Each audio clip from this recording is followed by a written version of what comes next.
into the future where the glass is half full and you'll need new glasses, where you'll be jumping from conclusions. The past is annulled and a new future is born. Never before in history has so much meant so little to so many. AD on the radio. So this past Sunday, just gone by, the folks in China announced that they were moving ahead on retaliatory tariffs on 128 U.S. products. I just realized retaliatory totally sounds like a type of pasta sauce. Like, I'll take the penne retaliatory. Light on the retaliatory sauce. I'm suddenly hungry for Italian. I'm absolutely going into Olive Garden and ordering penne retaliatory. Oh my God. God, now I'm starving for breadsticks.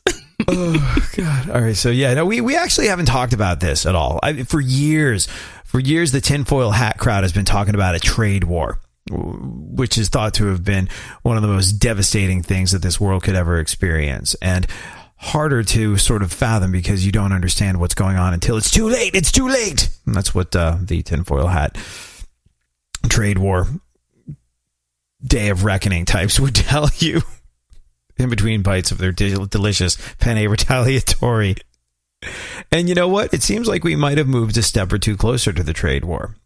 China announced that they were moving ahead with I can't say retaliatory anymore without thinking about delicious breadsticks and pasta. They were moving ahead with these retaliatory tariffs on 128 U.S. products. And this is in response to Donald Trump's tariffs.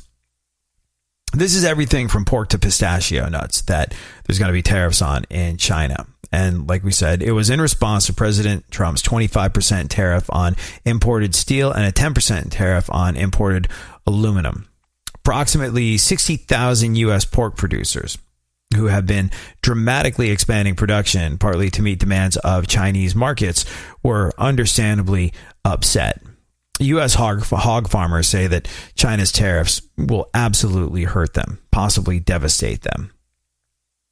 We export more than 26% of all U.S. pork products outside of U.S. borders, and that gets down to about 1 in every 4 hogs raised in the U.S., a quarter of American hog business. And loss of a market this size is going to have a massive negative effect. And it's interesting. The only reason I really bring it up, because there's not a ton that you and I can do about this. This is Donald Trump, and Donald Trump's going to do what Donald Trump's going to do. There's going to be people think it's a great idea. There's going to be folks that think it's a horrible idea. If you're in U.S. steel, well, you're unbelievably stoked. If you're in U.S. hog farming, not so much. But there is this idea that I'm sort of okay with that Trump ran on of economic nationalism. This idea that you buy American, sell American, dollars made in America, stay in America. And you know what? If you're like me, you have no problem with that. You like to buy American. I even try and do this thing every once in a while where I go out of my way to shop local. It might not be the quickest or most convenient thing, but there's a guy down the street that I've gotten friendly with and he's got a business and I feel good when I support that guy, depending on who that guy is. And that guy's a few different local merchants. And I feel like I'm doing a good thing when I keep the business local and small. It's a cool feeling, but I'm under no illusion that it's changing anything really quick. It might be nice for that person to have a sale. But here's the thing about economic nationalism. It's a fantastic idea if you've been doing it for a while. But we haven't been doing it for a while. We've been involved in global trade for, well, as long as we've been a country. It was a big part of the reason why America came into existence. People were looking for better trade routes. People were looking for ways to get goods and services and things of that nature from A to B being different parts of the world, in a quicker, more expedient way. America was built on global trade in many ways. And I'm all for buying American, selling American, keeping American dollars within America. But this is where it gets messy. If you voted for economic nationalism, then I applaud your principles, because you voted for something that's going to help not necessarily your children, not necessarily their children, but someone somewhere along the line. And I guess what I'm trying to get at is this idea of economic nationalism, this idea of trying to vote for change that's going to affect your daily life just doesn't work. If you are voting for anyone, local, state, federal, president of these United States of America, expecting that person being in office to change the way your day shakes out, well, you're headed to a town called Disappointmentville, my friend, where you can be the mayor.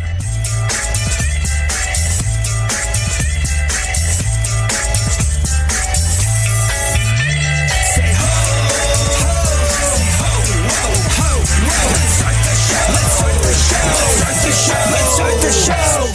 Real radio. 104.1.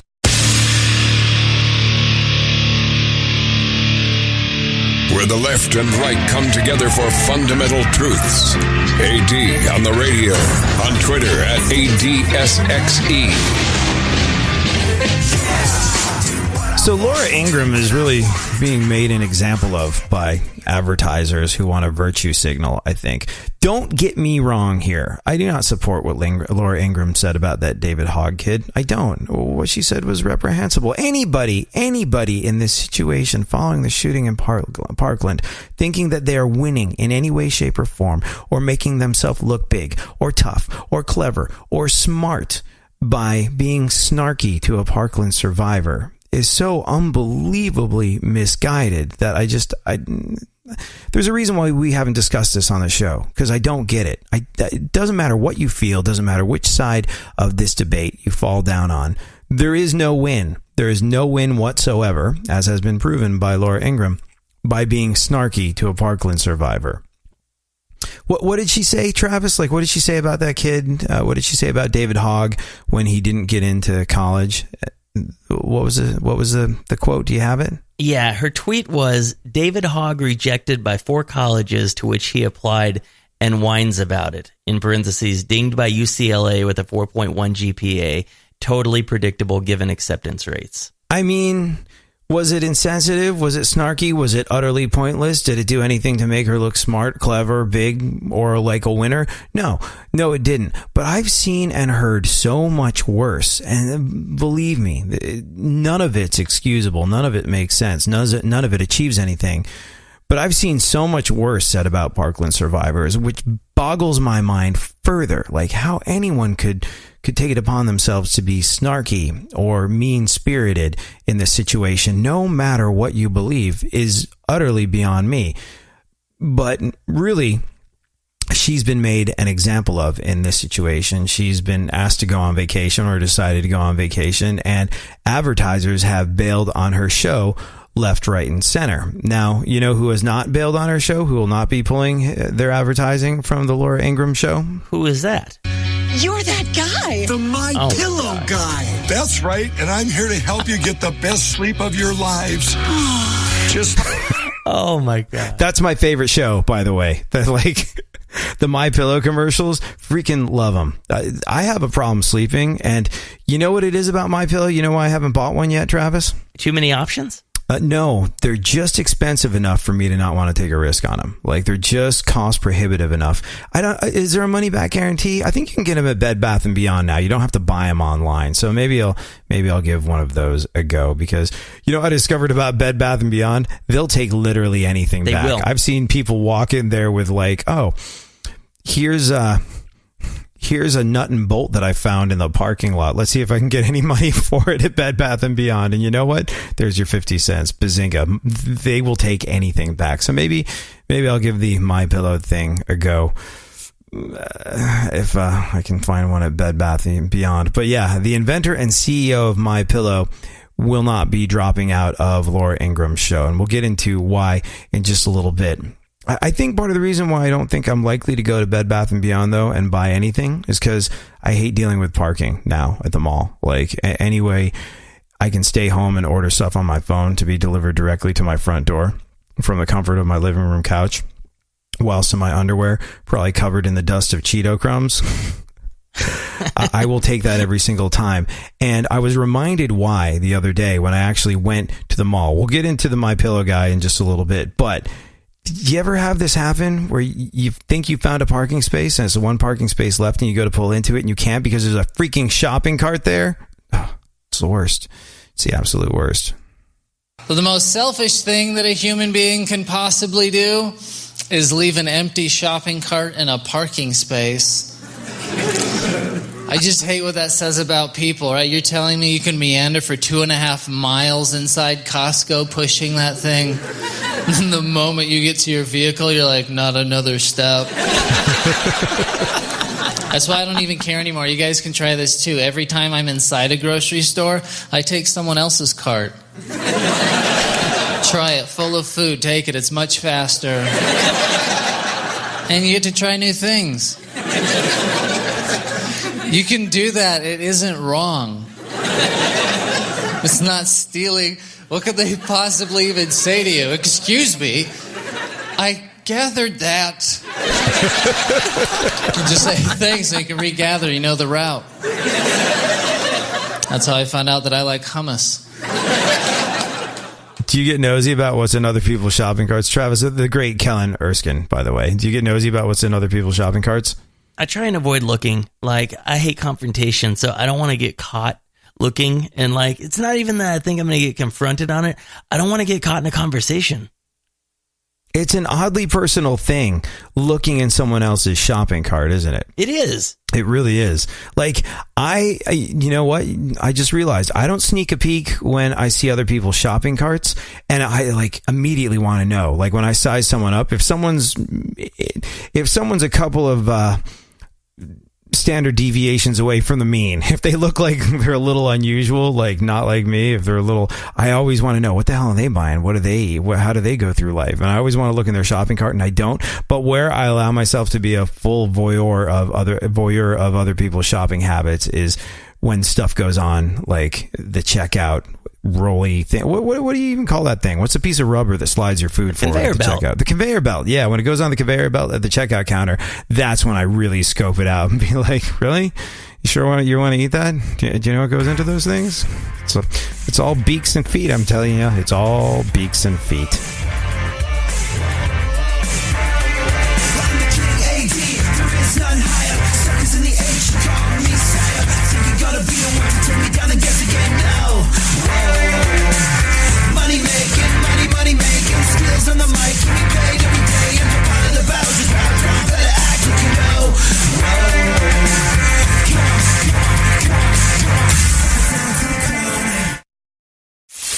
For more stimulation and less irritation, 9 out of 10 doctors choose KPRC AM 950, Houston's more stimulating talk radio.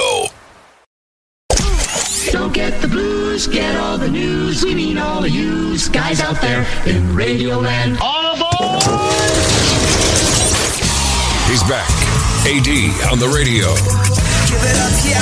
Give it up, yeah. Bring this on. Come on. So as you and I were talking about earlier, Laura Ingraham, I do not support what she said. I just don't think that you can possibly, for one teeny tiny second, think being snarky to a Parkland survivor is going to do anybody any good, no matter what it is you believe. If you believe the exact opposite of what these kids are campaigning for, trust me on this one, you are not furthering your own cause by being snarky to these kids. It's just not going to get you anywhere. It won't. It'll make you feel better. It'll make the people that believe something similar to you feel better, and you can all pat yourself on the back and feel good about yourself. But ultimately, it does nothing to effectively, A, protect your position on this situation, or B, make other people understand your position on this thing. Look, the Parkland shooting, the shooting at Pulse, any one of these things that have happened, they elicit a response from people that is very strong and very passionate because it comes from a couple of things. And I think the most important thing that motivates a lot of the action in these situations is fear. People are understandably afraid, and they're afraid for some very good reasons. People are afraid that they are going to get shot by someone with a gun, and they think they would feel safer if that person didn't have a gun. Other folks feel there are people with guns out there, and the very last thing I want is my ability to protect myself and to protect my family taken from me. Please don't let that happen. Cops weren't able to get there in time. The cops that did get there weren't able to help. Some of them were not made of the sternest stuff we are hearing. And therefore, please don't take away my ability and my right to defend myself, the things I've worked so hard for, and my family that I love more than anything. If somebody said that in the wake of a tragedy like this, as opposed to being like, David Hogg didn't get into school because of his GPA. Unsurprising. Do you think that would bring people closer to an understanding and possibly a solution that would make everyone happier, Travis? Or am I just making that up? Like, does that sound more reasonable or more freaking crazy? I don't know that it would actually get any further in the divide between the two sides, but I think you hit the nail on the head with when it comes to attacking them is getting nowhere. I mean, it literally will get you absolutely nowhere. And I don't know what she was thinking, because you might not make the divide. Well, you might not make the divide smaller through trying to make people understand your position, but you are going to make it larger by acting like that. You will make the gap that much more difficult to bridge. Sorry to cut you off, but go on. No, absolutely. And you're right to say that, because you are absolutely right. The thing about Laura Ingraham is she should have known better. And I like Laura Ingraham, but she should have known better. If you're going to be stupid enough to be snarky, then own it and say something terrible, because the fallout's going to be the same. What's the old expression? If you're going to make a turd burger, you got to be willing to take a bite. Exactly. As indelicate as it sounds. One person who's not afraid of taking a bite is this guy. I know. Looks like you're not sleeping well. How did you know?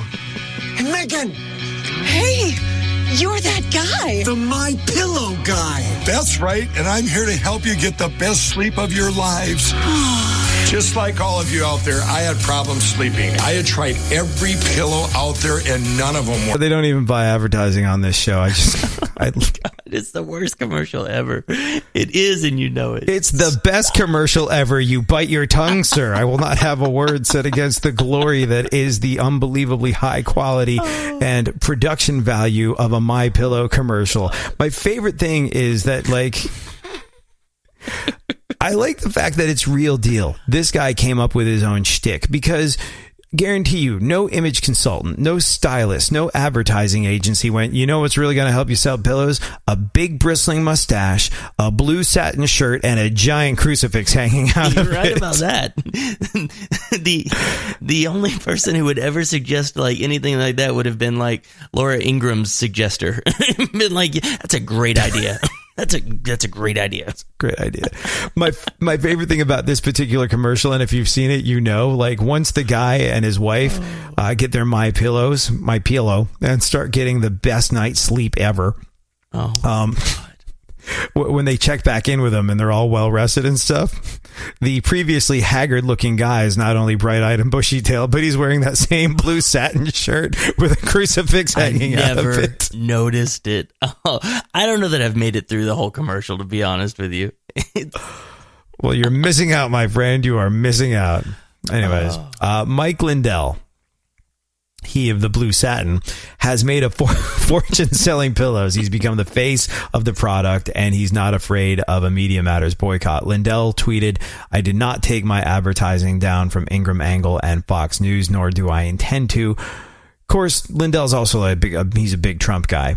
That said, Trump was like, due process, schmocess. What if we take the guns, then do the investigation? Right. Like, that was what he said the day after the shooting. So, I don't know. Lindell's a big Trump guy. He visited Mar-a-Lago over Easter weekend, so it sounds like he's still a fan.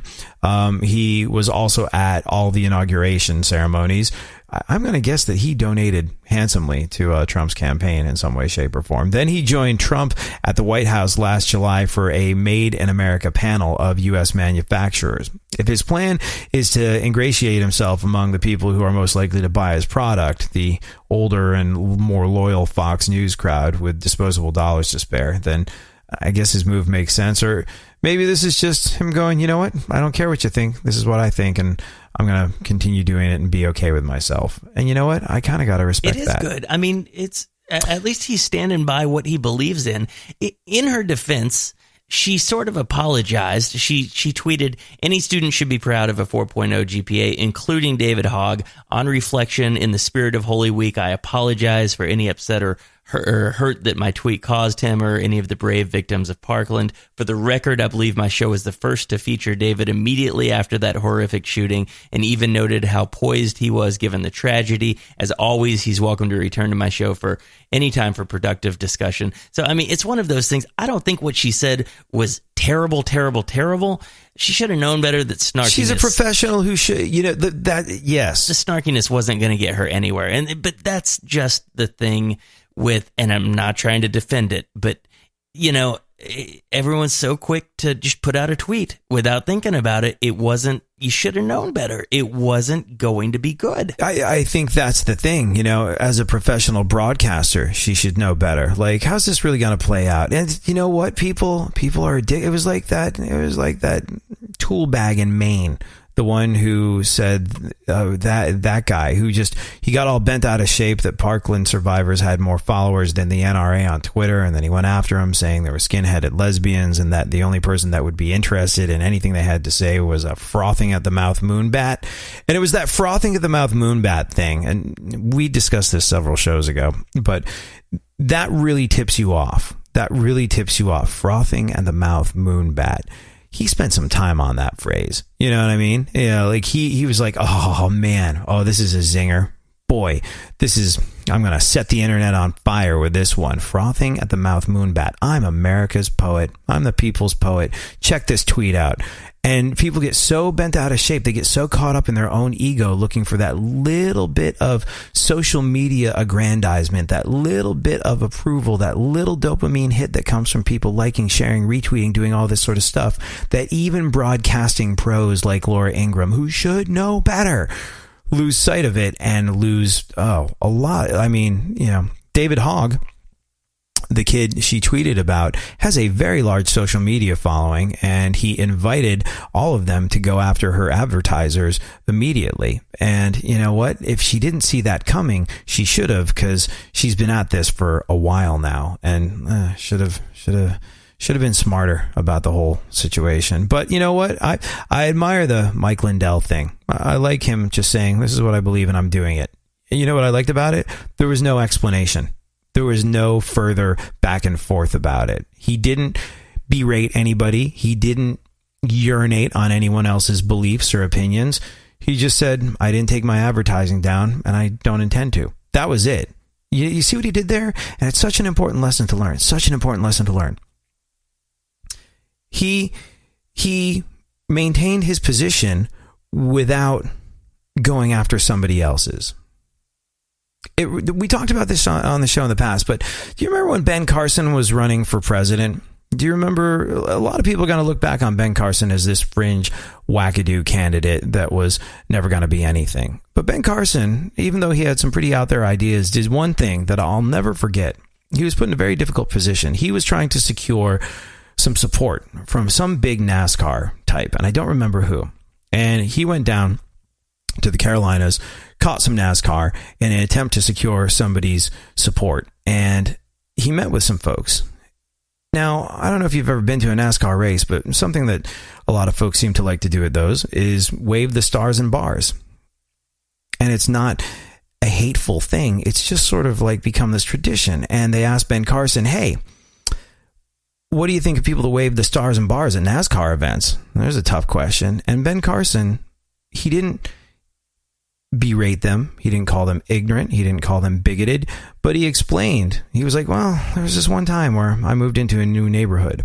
And when I moved in, a guy didn't like having a black neighbor. One of our neighbors didn't like the fact there was a black person living on his block. And he flew the Confederate flag when we moved in. And that hurt my family because it was used as a symbol of aggression toward us. And he said eventually the entire neighborhood, in response to him doing that, just put an American flag out and sort of shamed him into taking it down, and things worked out. But do you see the difference? Do you see what he did, what Mike Lindell did?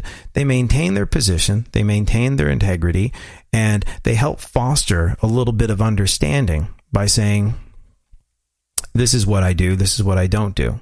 And they manage to do that. They can even explain why they do that without going after what anyone else thinks or says or believes, and without berating them. And it's just so much more of a productive way to go through life, I think. Anyway, that's sort of what I aim for. Did I just say that I want to be more like Mike Lindell, Travis? Should I get fitted for a blue satin shirt? The crucifix reminds me of my grandfather. I don't know what religion Mike Lindell is, but my grandfather was very heavy Episcopalian, and I remember seeing his crucifix hang out of his shirt, and so like that always reminds me of Gramps whenever I see Mike Lindell. Maybe that's why I like his commercial. My grandfather was a super awesome guy, but yeah, there you go. You grew up in a religious household, right? I did. Yeah, I did. Your dad wear crucifixes?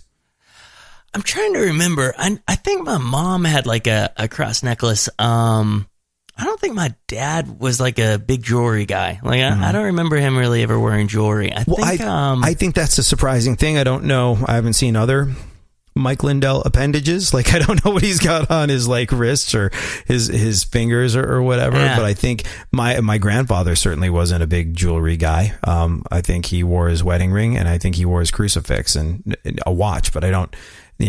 Remember, he came from an era where a watch was for telling time and for telling time only. So, like, I think that really speaks to your level of faith that you're not a jewelry guy, yet you wear a massive honking crucifix. I think you're right, and and I'm trying to think back. I think my dad actually does wear a cross necklace.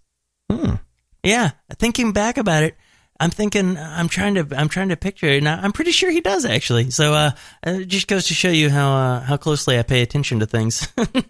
Well, I think we've learned something very interesting about your father, Travis.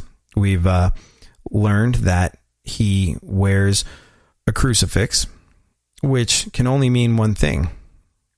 It can only mean that your father sleeps extraordinarily well. I swear to you, if Christmas comes around and you don't have a MyPillow, you know what you're getting for Christmas. Let's just play ourselves out on the swinging sounds of Mike Lindell. That's why I invented MyPillow. I love how he says it, MyPillow. My patented fill adjusts to your exact patented fill individual needs and helps keep your individual needs neck aligned. MyPillow will hold its shape all night long, regardless of your sleep. I love this guy. Yeah, anybody that wants to give me a MyPillow, I will accept it and accept it gratefully.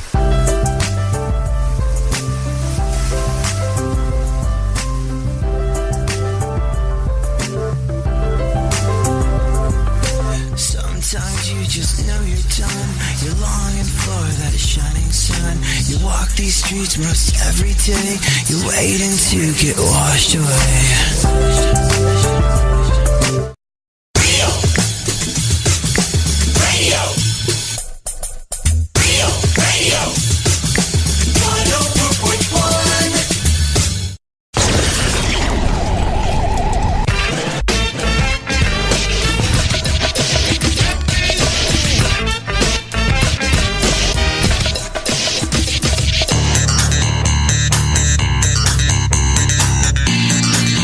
More AD on the radio.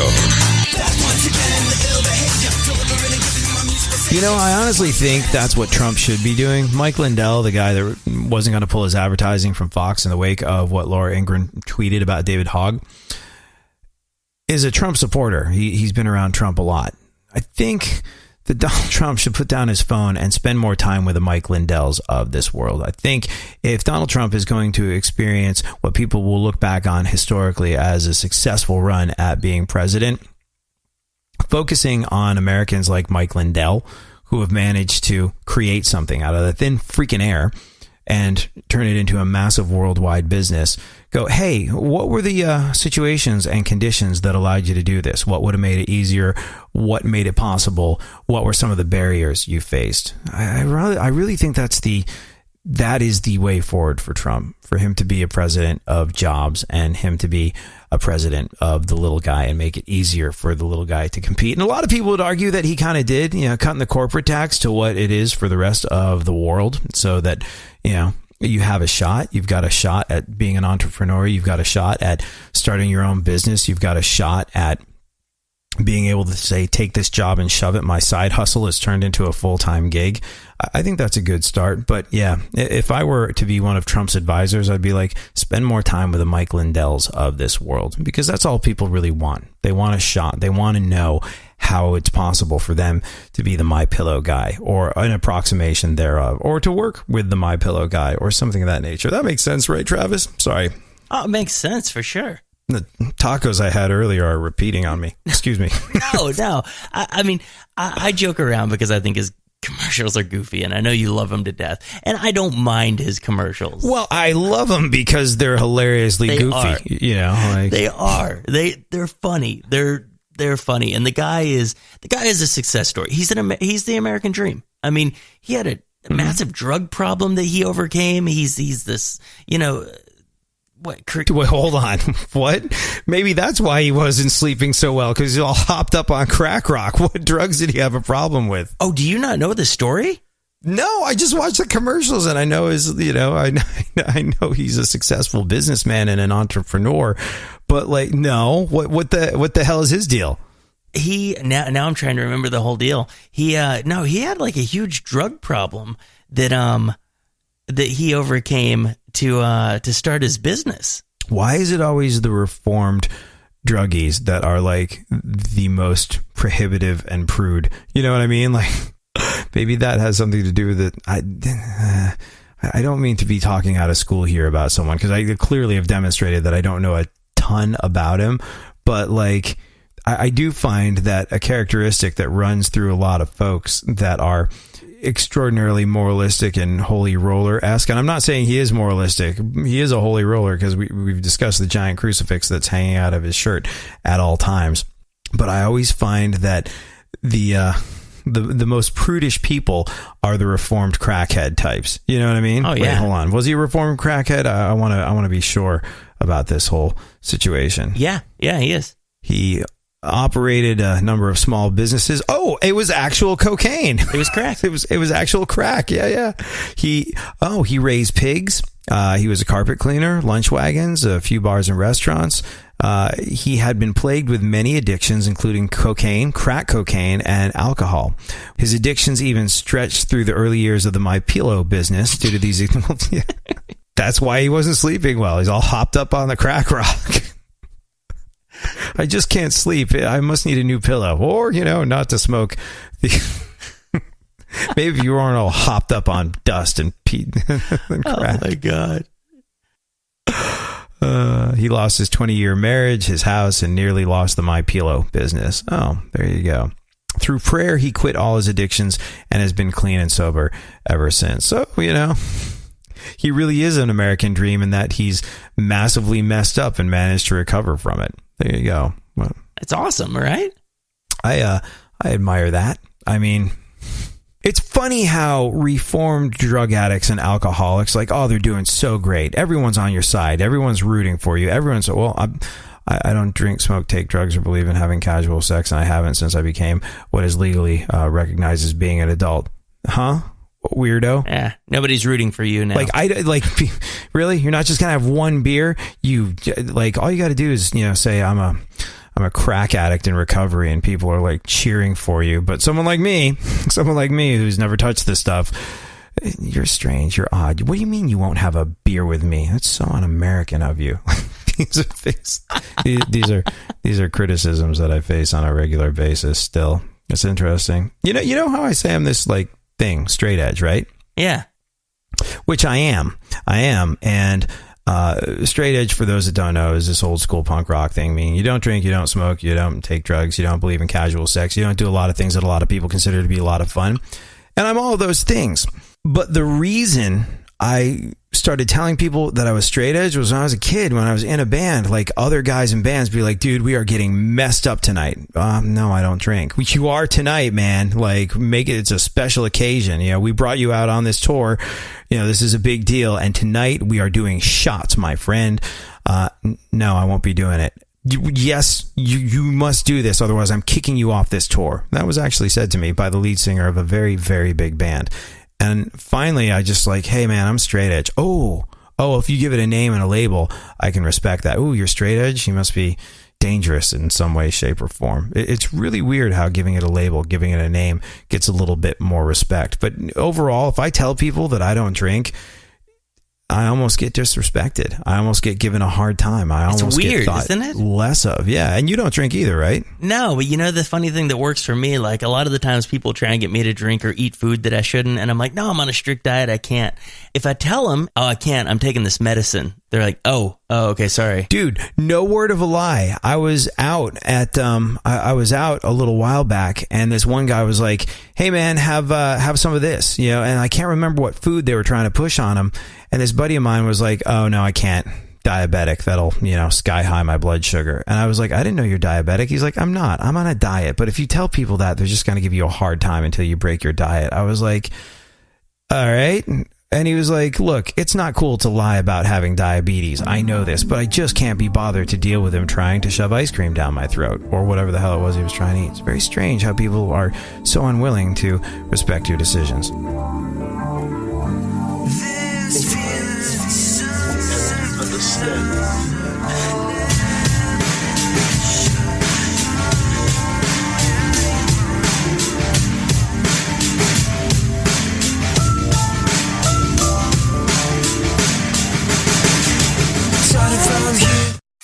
Leave the stimulation to the professionals. Everyone is so smart. KPRC, more stimulating talk radio.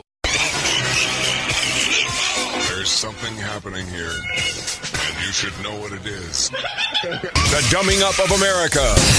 Now, more AD on the radio.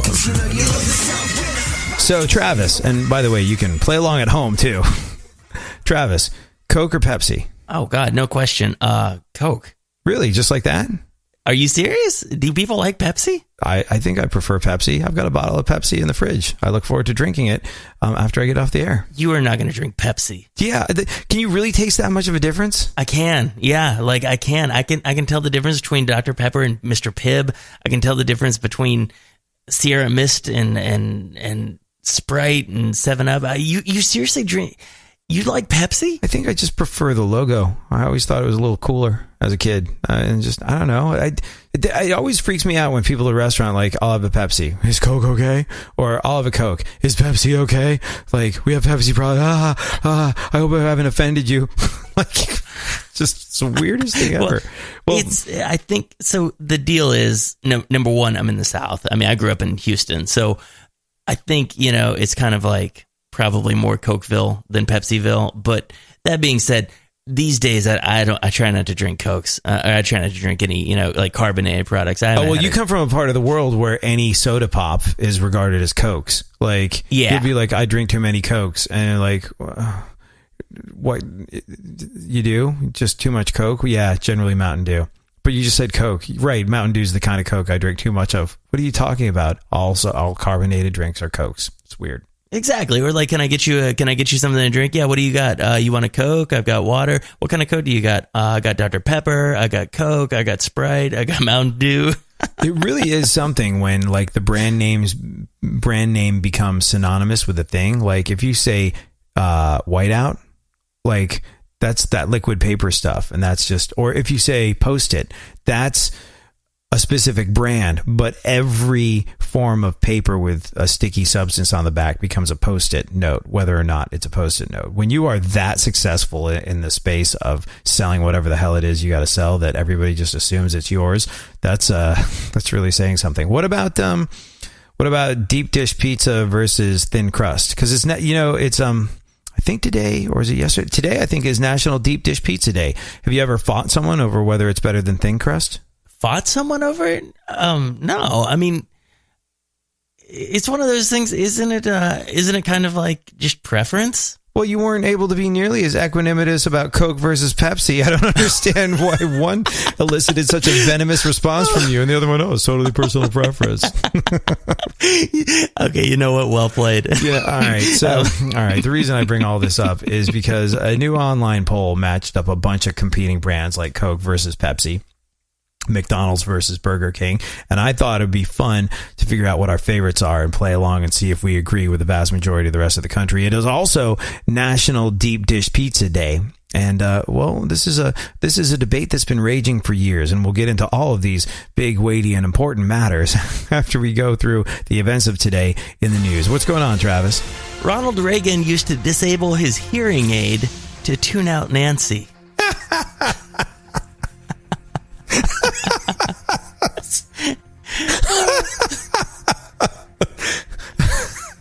Oh. I don't know. You know what? That's such old person behavior. Like, it's just like, I turn my hearing aid down so I don't have to hear your grandmother kvetch at me. Like, that's... oh, God. Oh. As compared to our current president, who just, takes breaks from his wife by returning her to her mail order address every once in a while. Oh, my God. Go on. Oh, my God. Oh, speaking Sending you of back which, for a younger, hotter, even more Slavic model. Stormy Daniels can reportedly describe Donald Trump's genitalia in great detail. Oh, I think we might have audio on this. Hold on, hold on, just a cotton picking minute. Yeah, check this out. So you say there's more to her story than what we've already heard. Like what? Well, when she sat for that interview, it actually lasted over 2 hours in length, the actual interview. And then the portion that the American public saw was only about 14 or 16 minutes. I mean, for instance, she can describe the president's genitalia in great detail. That did not make it... We don't need to hear that. No, but you don't need to my eyes. But look, that... Yeah, that was an interview with Megyn Kelly. Oh, I feel sick to my stomach. Apparently, Stormy can describe the president's little Trump in exacting detail. Donald's Trump. Oh. I think what she does is she just dumps a bag of Cheetos on the table and points to the one that most resembles it. In a weird way that makes me really hungry for Cheetos. Yeah, next story. Quickly. Just because I like Cheetos, not because of anything else. Not because, all right. Now I suddenly don't like Cheetos anymore. Now I suddenly don't like you anymore. You know, I have to say, this is the first time that the whole Cheetos thing has really kind of turned my stomach, because I really, really, really used to be a fan of Cheetos, but now I'm second guessing this. Do you eat the Flamin' Hot Cheeto things? I can't do spicy stuff. It just tears me to pieces. I saw, like, you know how you don't spend as much time on Instagram and Twitter and Facebook the way I have to for work, but one of my favorite things about this, like, I could give a hoot about people disagreeing with each other. I made a decision a long time ago. I will never disagree with anybody on social media. It's just not worth the time out of my day. It is not productive. And it's people like, well, I won't talk about politics, or I won't fight with people. I just made a blanket rule for myself. I will never disagree with someone online. There is no productive outcome for this. It's not a thing that I will be doing. But what I really do enjoy is all those sort of like quick 30-second recipe ideas that you see popping up. Yes. Oh, man. I do love those. And I saw a recipe for Flamin' Hot Cheeto crusted chicken recently, which is basically you take chicken breast, you crush up Cheetos, roll it around in Flamin' Hot Cheetos, and then, quickly put it in the oven, and you're good to go. I will find that, and I will eat that. That might be something I've never once, like, I see all these recipes on like Twitter and stuff. I'm like, wow, that looks delicious. Never once made them. I think I might have to make an exception with the Flaming Hot Cheeto thing. And I can't cook at all, and I'm willing to throw down and do this. You know how bad I am in the kitchen, Travis? I actually didn't know that you couldn't cook. This is like new breaking information. Cook? Can you actually cook? Yeah. Oh, dude. Oh, I'm the worst cook ever. Like, I set a cup of tea on fire. What? You're curious to know how this can be done, right? I am, yes. So, all right. I decide I want a cup of tea, and I'm going to make it in the microwave. And now I know you've heard me on this show in the past say, if you're making tea in the microwave, you're an absolute Philistine. You need to have a kettle. That kettle needs to be boiling. The tea needs to steep for 3 to 5 minutes. I wasn't in a place with a kettle. I was staying at a hotel, and I was like, I need tea. And the hotel room had a microwave in it, so I was like, cool. All right. Cut to, smell something burning. And I'm like, what the hell is that? And I look in the microwave, and the cup of tea, there's flames coming out of it. I was like, how is this even possible? So I open it up, and I forgot to put the water in with it. So the microwave set the tea bag on fire. Silly me. Oh, my God. So, like, I dispose of the burning tea bag, and I go back and I make my my delicious, soothing, vital cup of oolong. And then I was like, I still smell fire. Did I set something? How did I manage to set this one on fire too? And I open up the microwave. I'm like, no, that's not it. And I look, and there's flames coming out of the trash can because I didn't put the burning tea bag out all the way. I was just like, I shouldn't be allowed anywhere near anyone's kitchen. Clearly, I do not do this stuff right. If I manage to set a cup of tea on fire. Wow. Yeah, I know. But I might make the flaming hot Cheeto chicken, or I might, ask someone else to make it and then go over to their house. Yeah, no kidding. The only reason that I ever learned to cook was because I was eating real healthy. Up until recently, when you can get like MyFitFoods and stuff, in the beginning you had to make your own stuff, and that was the only way to really make it, was to know and be able to know what was going in it, was making it yourself. So yeah, I had to learn how to cook to do it all. But I never set a tea bag on fire. That's pretty impressive. Yep. I know flaming tea bag sounds like a type of club frequented by gentlemen that prefer the romantic embrace of other gentlemen, but it is not. It is something that I managed to concoct at home in my kitchen. All right, go on. All right. New research suggests that taking a 5-day break from Facebook can reduce your stress levels. Well, yeah, in theory, but on the downside, you have to call or email people individually one at a time to share your ridiculous political conspiracy theories. So it winds up creating more work for you. Hey, how much time do we have left? 3 minutes. Should we get into the thing with the deal? And we should get into the thing about the thing with the deal and the thing. Today is National Deep Dish Pizza Day, which is clearly the most important holiday this week. Anyways, here are some results from the survey in honor of that day that was taken. Americans are very divided over which is better, New York-style thin crust or Chicago-style deep dish pizza. 51% say deep dish, 49% say thin crust. Do you care, Travis? I love them both, but mostly, yeah, I'll take the New York style. Yeah, I mean, I love Chicago deep dish style pizza. I just don't think of it as pizza. I think of it as delicious, but not pizza. It's yummy. There's nothing wrong with bread with sauce, cheese, and meat all over it, but that's what it is to me. To me, it's not pizza. When I want pizza, I get something with a thin crust. When I want whatever weird lasagna style hybrid that is, that's what I do too, and both are good for different occasions. 2% of people have gotten into, quote, heated debates over it. People take this stuff seriously too. They're willing to throw down. I do really enjoy, now if you go to New York pizzerias, you can get a slice of Sicilian, which is not the Chicago deep dish style. That's sort of like, it is deep dish. It's cut into a square and it's delicious. Like, there's not too many places that do it outside of New York. A Sicilian marinara slice is one of the most delicious things I've ever had. And it really is just deep dish pizza sliced into a square with marinara sauce on top of it and one basil leaf. Oh. And it's super simple and it's super delicious. And I've never seen it outside of New York. Good. So good.